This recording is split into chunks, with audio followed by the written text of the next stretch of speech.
The blind spot is their people are already overstressed, but they don't experience that same stress. So they're actually getting the prescription exactly wrong. This is the Yerkes-Dodson curve. And arousal is the word that scientists use for varying levels of stress. You could also substitute arousal for stress. And again, stress has typically a negative connotation to it, but it's just how activated that stress system is or not. And then performance. So you have performance on the vertical axis and arousal on the horizontal axis. We can do a few different questions today. If we're too sluggish, if we're too mellow, too calm, maybe, we are actually in not necessarily a peak performance mode or zone. And so if that's too low, we aren't really in a peak performance mode. But there is this medium zone where optimal arousal and optimal performance, where you're getting heightened state of awareness, heightened state of focus, but not so much that it goes back down. The big problem that I see in companies, the top management thinks that the company is there, and the middle managers are actually here. Why is that? Why is that blind spot so common? Because top managers in the C-suite and whatever,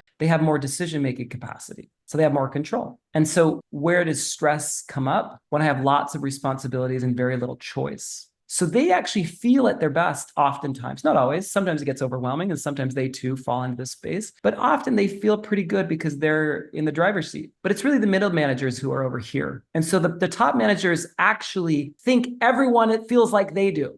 And the middle management is drowning because they not only managing both directions, they have their own team and they're managing up. Top managers tend to manage this worse and better. The better ones might have their middle managers more in this zone, or maybe even in this zone. Most companies I work with, the middle management is here. Top management is here. And again, the early stagers, call them the 5 to 10 year at the company, the 20 somethings, early 30 somethings maybe, they're somewhere in here, often more here than the upper management really. So all that's to say is that there is an optimal amount of activation of the stress system that tends to correlate with performance. Even as I say that, I'm already worried that if a pretty top manager were hearing what I'm saying, they'd be like, oh, great, then I need to light a little fire under my people's butts. That's exactly the wrong message to hear. What they need to do is cool down the fire. What the blind spot is, their people are already overstressed, but they don't experience that same stress. So they're actually getting the prescription exactly wrong. And this is so common in companies, but it's like, no. It's designing the entire environment for more calm, because what's actually happening is your people are overwhelmed and more stressed and they need to be peak performers. And you want them to be peak performers. And just because you feel like a peak performer